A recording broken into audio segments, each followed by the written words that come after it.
说它是一个没有死角的山区，喜欢摄影的人真的是必来。必来，必来，必来！从水里冒出来，坐在那个，我觉得蛮合理的。我靠！他们说我现在已经美得像一个神，有降临的感觉吗？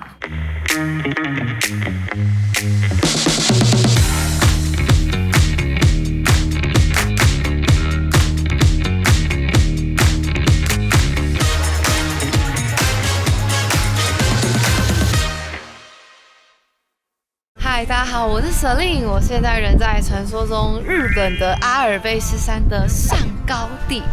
这个地方呢，我已经想来很多年，因为还有另外一个美名叫做神明的居所。我就在想说，到底是多漂亮？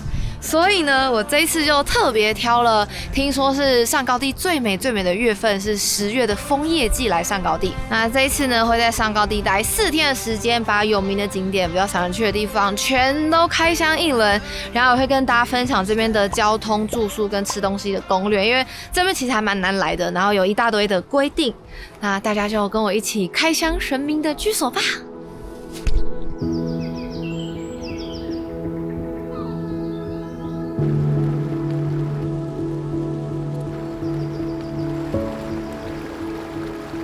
上高地是位于日本长野县的一处高原盆地，坐落于知名的北阿尔卑斯山脉之中，属于中部山岳国立公园的一部分，海拔大约1500公尺。那上高地有穗高连峰、烧月的高山环抱，处处都会看到清澈的紫川流在山岳中，有着日本最具代表性的山岳风景。而且每年只开放4到11月，其中以10月上旬至中旬的红叶季最热门。那这段时间的上高地秋风拂过山谷，山林由翠绿转为金黄与深红，再搭配远方的山峦薄雾，单纯健行看风景或挑战登山都会被美到舍不得闭眼。这里也被日本政府指定为特别名胜及特别天然纪念物。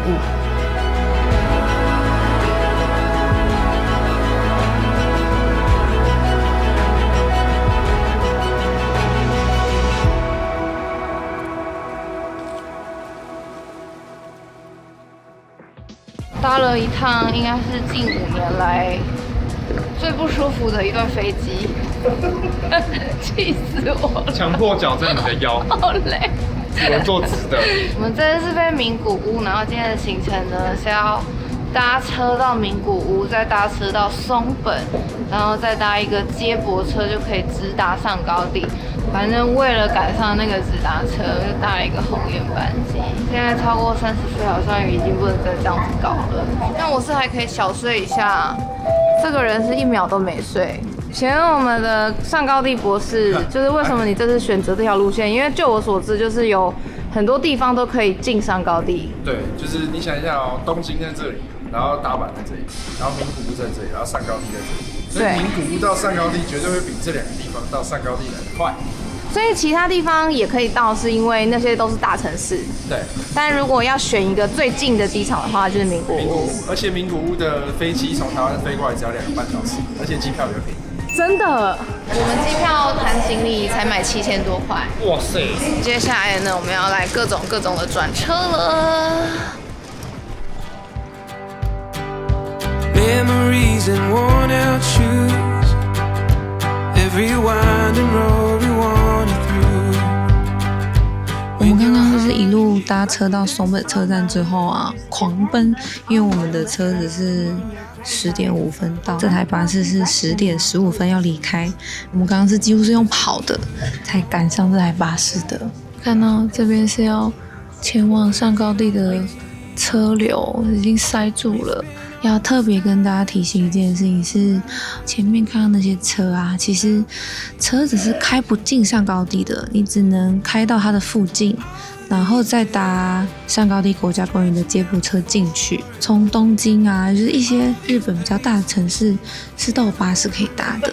那我们这次选择在松本，是因为就是整个的距离是比较近的，但是这个直达巴士呢非常的少，它一天只有2班。然后这个车票啊，其实像是我们去兰屿要搭飞机的那个机票一样，是1个月前开抢的，然后没了就是没了。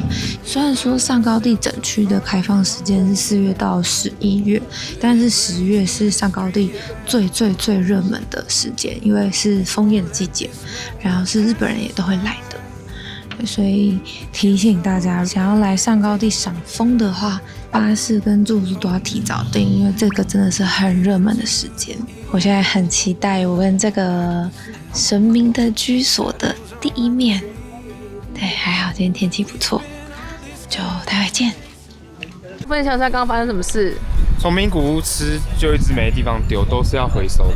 这已经跟着我4-5个小时了，然后手都黏黏的。然后我刚刚去问柜台说哪里可以丢垃圾？他说因为这边是国家公园，所以还是没有地方可以丢。然后我说那我要来5天，我都要带着。他说对，然后他就给我一个垃圾袋。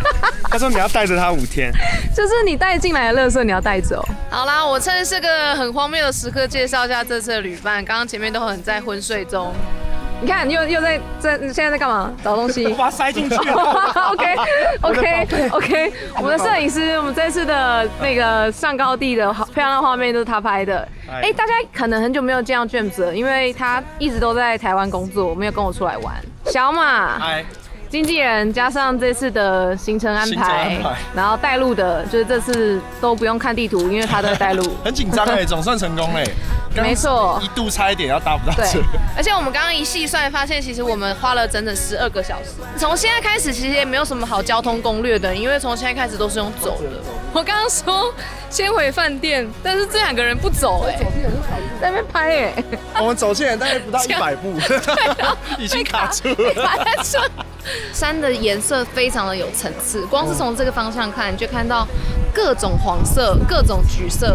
但这其实也是上高地这个地方很有名的原因之一，因为它就是一个非常非常轻松可以抵达，然后老少咸宜，你就看到蛮多老人家也可以在这边，就是看很漂亮的山景。对，他们2个没有要理我，我想说这次也来，然后会有人可以跟我一起搭档分着跟镜头讲话，没有。这边最有名的河童桥，也就是我正前方这个，然后它下面呢就是这一区很有名的紫川，上面就是那个奥穗的连峰，但是现在被云挡住了。旁边这一区就是有很多的住宿跟餐厅。对，这边呢应该可以说是整个上高地的最中心的地方。像我们这几天可能要去大正池、明神池，然后什么园，就是都是以这个地方为中心，往南走或是往北走的。河童桥是一座跨越紫川的木质吊桥，也算是上高地地区的标志了。它最早在1891年被架设，现在已经是第5代桥梁了。那河童桥的名称来源有各种说法，有人说传说中这个河段有河童出现，也有人说是因为还没有桥时，人们的头会带着物件涉水而过，造型就像河童一样。河童桥最大的特色在于它桥上的景观，从桥上可以俯瞰整个紫川清流、月泽溪谷、烧月跟穗高连峰等，四周自然环境跟山水融为一体，桥体自身也没有过度的人工感，是一个不管你有没有安排一定会经过的点。过了35分钟，终于到我们check in的地方了。对，这一次住的是 Park Lounge， 它是一间盖得像是老屋的新房子。现在正在我们的饭店 check in， 然后我觉得这间饭店的这个窗户超级漂亮，然后这边雾雾的，然后上面可以看到一些树叶。然后刚刚有讲到这间呢，它就是做比较传统的这种木造的设计，但是它其实是蛮新的一个建筑。但是其实这一区大部分都是老房子居多，但是这间算是这之间比较新的。饭店有卖很可爱的地图小卡，打开，然后就可以看到整个山的形状。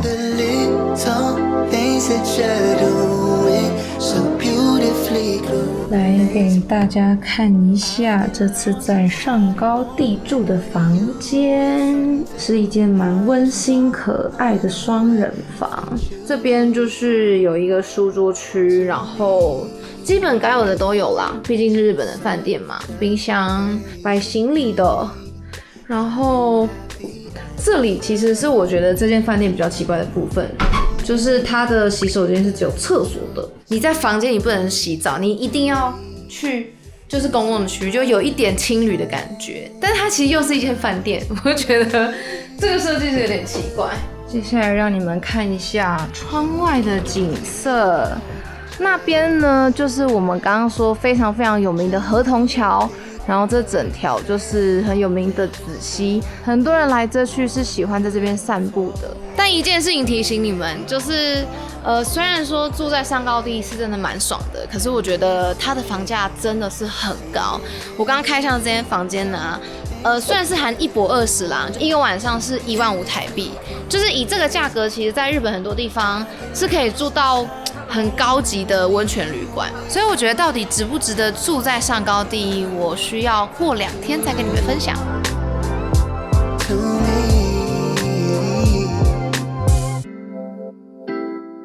房间里面都有附手电筒跟这个铃铛，然后这个是拿来吓走熊的，对吗？对，我没有记错的话，因为这一区其实是有蛮多熊出没，所以会一直听到我走就一直这样。是因为不想被熊吃掉，可是因为日本好像是最近是真的有人被熊吃掉的，对吧？对，所以这个熊铃是真的要带。这里呢就是非常知名的最高连峰，这边有写出来就是高峰的名字。那这一次呢，在上高地的前2天，我们就是会走一些比较亲民的景点。你看，随便一走就是可以穿过一个树帮你建好的隧道，很漂亮。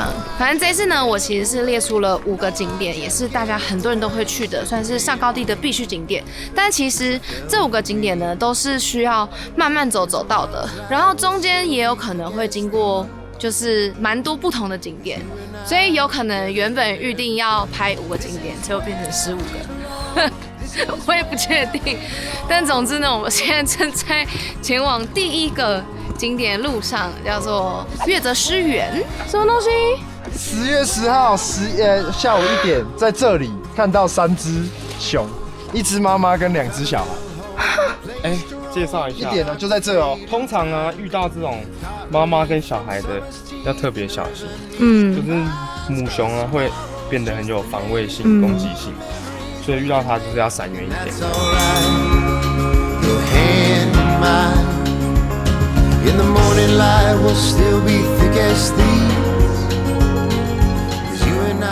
就是它明明就是木栈道，只是因为它做成像2层像铁路，然后我们就疯了。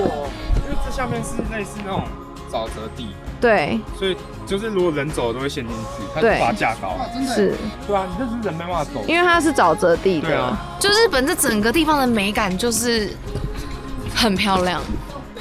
到了，到了，漂亮哎！大家你们要想象一下哦，现在可是没有光哦。为什么没有光可以这么漂亮？来过的摄影师有提醒。这边就是你脚架架着，然后就可以在旁边求，就你不会想要做其他事。现在很适合在这里发呆半个小时，然后再慢慢走回去。月泽湿地从河童桥往紫川上游的方向步行大约15分钟可以抵达。这里原是由山间溪流与善六泽的水系交汇，因为地形平坦、排水不佳，常年积水与泥土堆积形成了湿原，是典型的高山湿原地形。这里其实是蛮多时间有限的人会忽略的一个小景点，但我觉得它是造访明神池的半路很适合停下来休息的地方。真的有一点那种小小的流水声，不自觉会想要降低音量说话。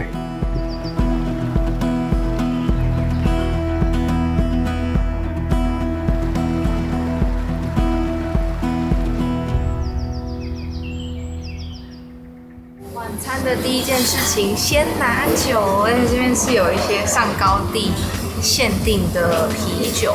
它的晚餐呢都是自助式的，然后乍看之下就是不是那种很高级的料理，但是其实细看之后发现，其实它是蛮精致的。像你也可以在这边自己做自己的荞麦面，然后那一区还有现烤的牛排，东西看起来是蛮好吃的，而且选项很多。然后这边有生鱼片，有鹿肉，有鹿肉啊？对，这个是炖鹿肉，看起来蛮好吃的哦。我觉得他们这边的食物都是有点在模拟我们爬山的时候那种野炊的感觉，有火烤猪肉跟一些地瓜什么，我觉得蛮有特色的。他都会帮你弄好一小个一小个，然后你就夹一小个，每一道菜都可以吃到。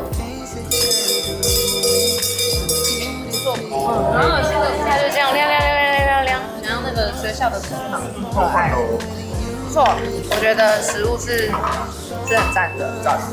我们今天应该就是先这样子了，因为明天我们打算呢要日出时间去这边最有名的一个景点之一，所以今天要早点休息。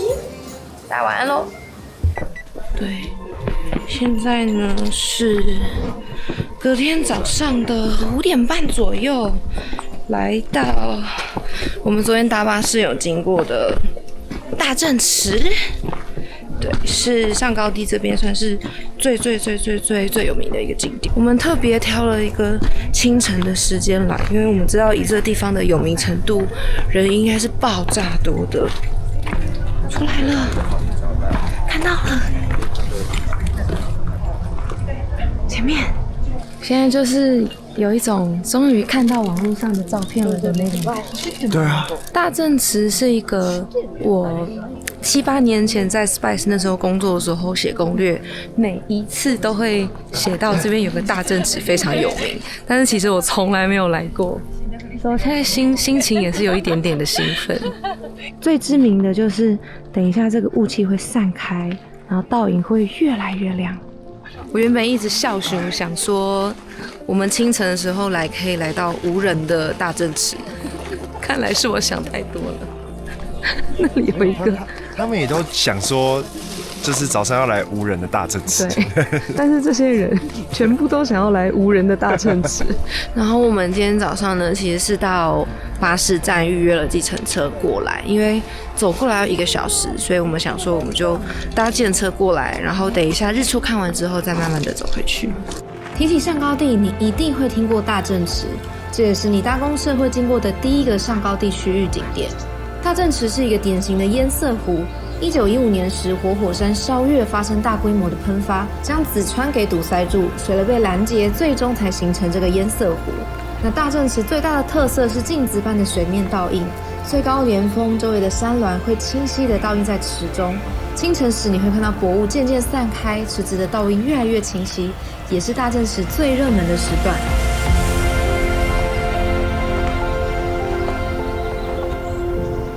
接下来就要慢慢的往河童桥的方向走回去。这段步道也是做得非常的漂亮，是一个走起来又简单，然后又很舒服，又非常赏心悦目的一条路。理论上走回河童桥是1个小时，但我们中间还会经过一个田代园，那边也是非常有名的拍照的地方。明明是这种很像沼泽地的水，你想象中它应该要很浊，但是它其实是很清的，你可以直接看到里面有很多小鱼在游。如果台湾有这么容易到达的地方，已经全部围起来，容易抵达的地方，大家都会在那边发生很奇怪的事，跳到湖里啊，或是掉下去啊，干嘛的？前面这个地方也很漂亮，然后就离刚刚那个大正池走路5分钟，超级漂亮哎！这座山就叫做烧月，当时候就是因为它爆发才形成旁边的大正湖的。我们看这边有很明显的一个缺口，就是当时候岩浆流下来的路径。我觉得很多人可能是只停在大正池，然后或者是看完大正池之后再搭巴士回去，所以中间这条就会没什么人。但是这里超美的哎，然后这边就突然长出一棵树，后面就是火山，然后水超级的清。我强烈的建议大家来这边一定要慢慢的走，很漂亮。我觉得不输大正池。我觉得上高地这边有一个很难得的事情，就是它真的很漂亮，然后很原始，同时它又很好抵达。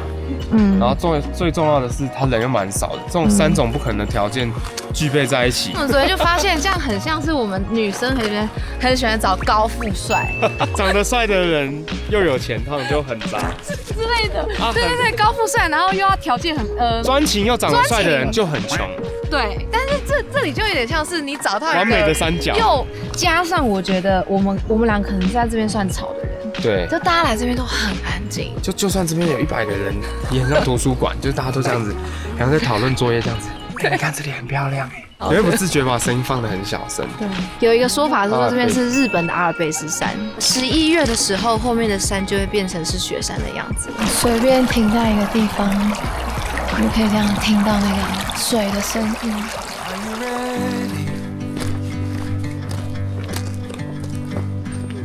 By the way I ask, I'm not sure I am. What are we waiting for? 这个田代池了，它跟前面的池又是不一样的，它整片是橘色的。从大正池往河童桥的方向走大约10分钟，会到田代池。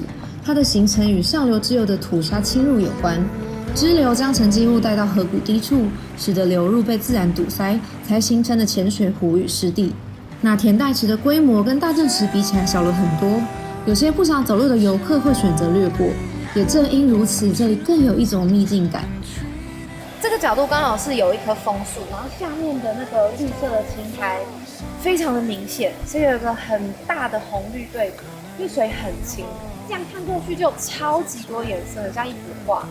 然后现在太阳终于要出来了，8点半，还好没等。刚刚这边一直想要等到太阳出来，但是真的要等很久。这个池子它的日夜温差其实会比上高地的其他区还要再更大，然后这样子的天气会让植物里面的花青素生成的更多，所以这边的叶子会更橘。还有是这边的植物比较多是落叶树跟更适合生长在湿地的树。那这些叶子的树叶比较薄，然后比较薄的叶子好像也是更容易变橘。原本可能会觉得这已经是我看到第3个就是这种湿地啊湿原的类型，可是目前为止到现在3个都长得完全不一样。我很喜欢这个田代池，很小很漂亮，然后颜色是我目前看到这几个之中最丰富的。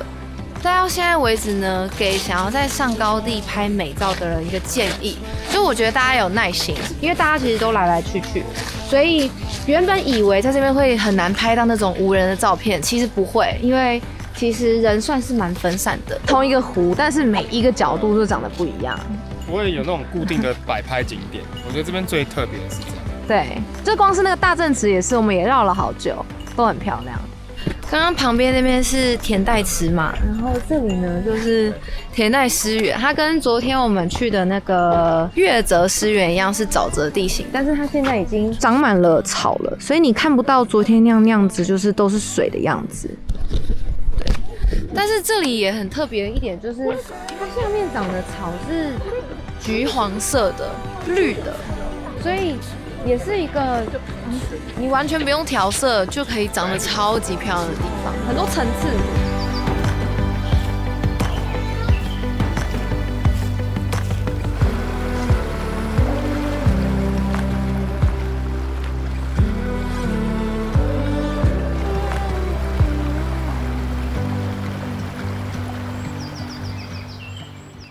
好的，结果刚刚1个小时的路线，我跟 James走了3个小时，真的很好拍，所以我们现在就决定在就是饭店的这个休息区稍微休息一下，顺便跟你们开箱一下我庭院区，我觉得设计很棒。我面前就是人来人往很漂亮的紫川，然后它的这一区呢摆了一个个像这样子的木栈板，这边还特别放了露营桌跟露营椅，就是有一种在这边扎营的感觉。现在我正在等那个朋友去买午餐，我们午餐就在这边吃。趁这时间跟你们分享一下，我其实这一次订这间 Park Lounge 呢，是用大家可能都听过的乐天旅游。大家可能没有很常用，但是我其实会蛮推荐来日本可以用乐天旅游来订房的。主要是因为乐天旅游其实算是日本第1的旅游订房平台，它的品牌信赖度很高，然后整个也有蛮完整的中文界面。那再来就是它其实收录了数万间的日本饭店，除了比较一般的星级饭店跟度假村之外，他们也收录了很多很有日本特色的豪华露营，或者是汤屋，或者像这样子的很有风味的日式旅馆。那我这次呢也是直接在这边订了1博20。虽然说大家看过这支影片的时候，上高地的季节应该已经过了，要等到明年。但是如果你近期有在安排要去日本滑雪，或是冬天其他旅行的话，这2个月是一个超级好的用乐天订房时机，因为他们最近年底有超级多优惠是可以直接叠加的，像是双11的优惠期间呢，你可以直接到乐天的 App 上去抢5折的优惠券，然后11当天呢，还有直接可以折11%。爱滑雪的朋友请注意，从现在开始到2月底之间呢，很多滑雪区的住宿是可以直接打9折的，而且他们不是只是房价优惠哦，像我这次的1博20是直接可以用优惠券一起折扣的。我还没讲完哦，它的每一笔订单你会得到1%的点数回馈，是可以用在乐天的其他服务上面的。然后你也可以另外再使用有跟乐天合作的信用卡，再就是他们的新会员现在也有打95折的优惠。然后我刚刚讲的这么多优惠啊，你一次可以叠加到4层，所以最后综合起来真的会得到一个蛮优惠的价格。不信的人可以直接去试试看，点到结账页面，然后拿去一些比价网站或是 Google Map 上会显示房价嘛。在乐天的价格应该是会比较便宜，然后我也是这次订房才发现呐，这个乐天的 App 上除了订房之外呢，它其实有蛮多就是日本人写的在地旅游指南。我随便打开这个石垣岛的文章举例，它是连景点、交通、季节活动都蛮完整的写出来，而且是由日本在地的专业伙伴来写的，你就想象成是日本写攻略教你怎么玩，非常的实用。总之呢，大家如果近期有安排了日本旅游，不管是滑雪或是泡汤的话，都可以特别打开乐天旅游看看，应该会得到还不错的价格。那我会把刚刚提到的冬天优惠资讯全部贴在资讯栏给大家看。我要来吃饭了，给大家看一下刚刚 James 买的儿童冰淇淋，它要烂掉了，它要烂掉了，我们有一半。我们中午就是一个在露营区吃饭野餐的感觉。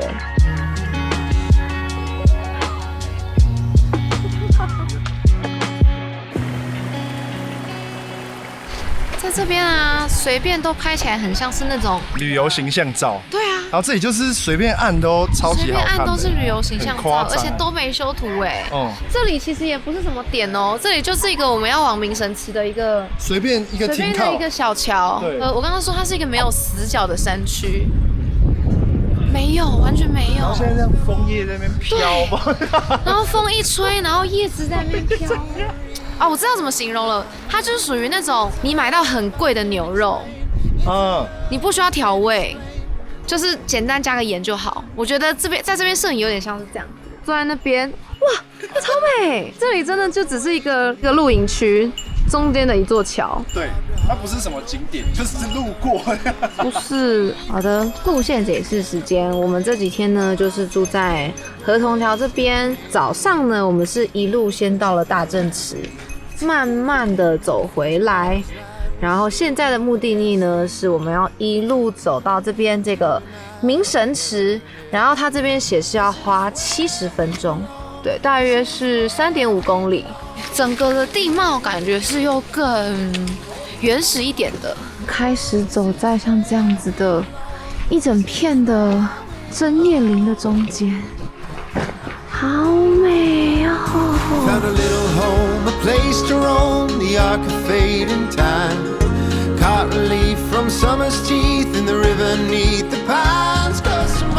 现在正在走往明神池的路上，然后来一个溪边，想说休息一下，结果呢，自还帮我放大，看到2个人躺在那里晒太阳，这就是上高地的节奏，好喜欢。但这个点呢，真的有点有趣。面前是一个溪，然后左边有枫桐，然后这里长了一棵长得非常奇怪的树，然后前面是高山，然后这里两边是树。这是一幅画，就是我刚刚发现呢，我们现在正在要去那个明神池啊，是上高地被称为上帝的居所的原因。这明神池是在穗高神社的奥宫的境内，然后这个神社它祭祀的神是穗高见命，是传说中这个神社曾经降临在那个我们要去的明神池，所以它才那个神直接站在那里啊，好像是，反正就是说特定的时间水面会像镜子一样，然后那个也是神的降临，才让它这样子这样。那合理了。然后雾气跟风声 ，anyway， 里面都有神的。反正它其实是一个神圣的地方。早上去的大正池是往南走1个小时，然后明神池是往北走1个小时。但但其实沿路都是很平的路线，所以走起来是完全不会辛苦的。是我们这一趟唯一有买门票的景点。没错。多少钱？一张500日币，100台币。嗯。OK， 走吧。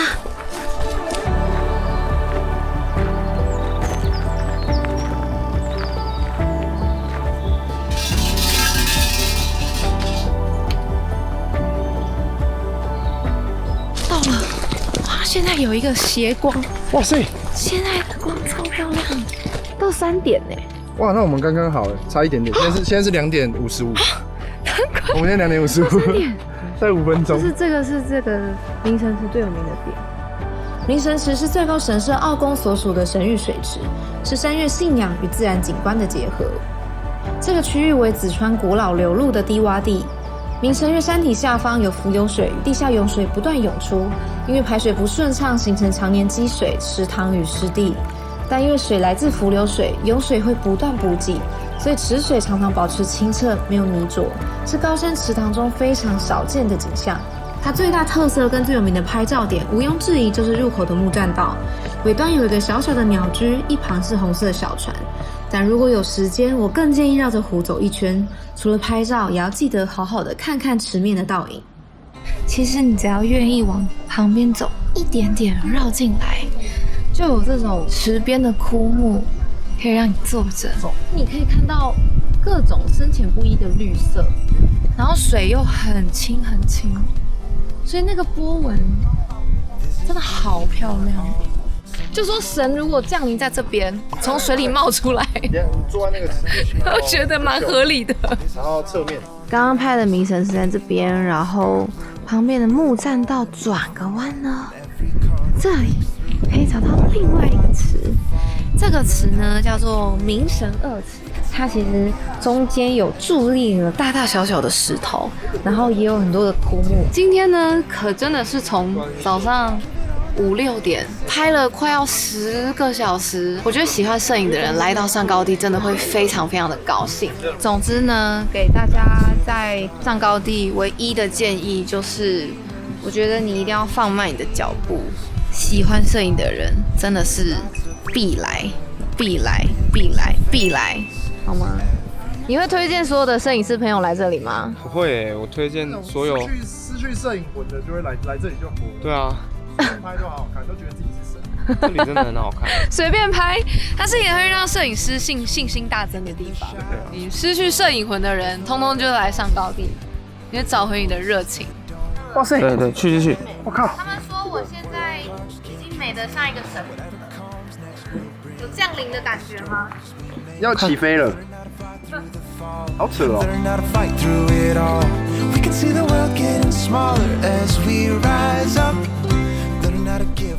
我刚刚在这个池边拍照，然后在找舍令，一下他突然消失了。你们知道他在哪里吗？他在那个石头上睡着了。他玩到直接睡着在这个石头上。哎，舍令，哪个睡着的感觉？住在神明的家吗？就这里，你们明天再来叫我。好啊，那我们先走。我也好想住在这里哦，这也是真的，这也是真的很美。最后再拍一下这里的美景，然后也不是到真的是最后，因为我们明天就要去上。对，我们明天要去哪里？我看我们还是早点回家休息。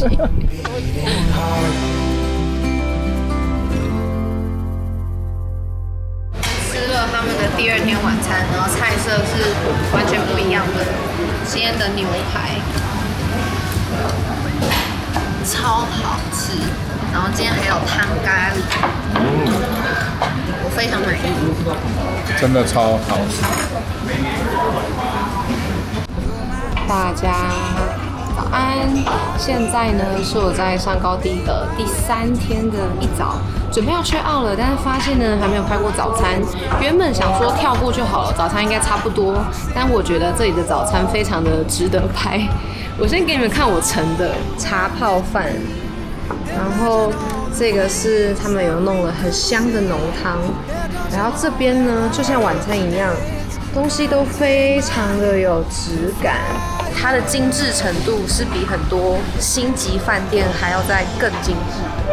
他们连香肠也是厨师自己现灌的，然后它连味噌汤啊都是这样子，就是它是清汤，再给你味噌，你可以自己决定你想要什么浓度的味噌汤哎。接下来的3天2夜，我们要爬山，爬到那个最高连峰的上面，所以现在是我在上高地平地的最后一餐，最后跟你们分享一下。2天前我确实是觉得1万5有点贵，但是先说1万5有可能是因为现在是一个超级大旺季，如果你们是夏天来的话，可能不会那么贵。但我住了2天下来，是觉得住在这边是真的非常值得，因为你们有看到嘛，我们其实基本上从没光再拍到没光的状况。如果你是住在山下或是当天来回的话，其实不太可能有这样的行程。所以以我这种就是很喜欢一直拍、但是我又想要有休息的时间的话，其实我觉得住在这边是一个非常好的选择。然后我诚心的建议至少住1天，但如果你是像我们一样的摄影狂，可以住个2天。最后提醒大家，最近如果要来日本玩的话，真的要赶快下载乐天旅游 App， 你可以看到他们现在有各种优惠资讯。好了，那最后就是喜欢影片的话，记得帮我一个喜欢，然后把影片分享给你的朋友，稍后来上高地玩。那在上高地呢，原则上还有1支影片，因为我们后面还要爬超级漂亮的山，所以也要订阅不只是旅行，开启小铃铛，才不会错过更多好看的旅游影片哦。那我们就下期影片见，拜拜。来跟大家示范一下上高地的行李箱应该要怎么拖。他们这边有个露营区呢，其实非常的贴心，因为它离巴士站大概要走个10分钟，所以你可以跟他们借推车，然后去巴士站预行李。我们现在就是要去做一模一样的事情。对，然后如果不想走路的话，可以请一些工具人推你。现在的摄影师跟经纪人都很难当。可是我觉得我们这次来真的很幸运。我们其实基本上拍摄已经完成了，然后才遇到大雨天。现在中午时间要吃饭，好像难度是有一点高的。我们都是很不喜欢排队的人，但是现在好像看起来，不管要吃什么餐厅都得排队。我们现在有点后悔，就觉得刚刚应该要就是在那个便利商店的时候就买些泡面来。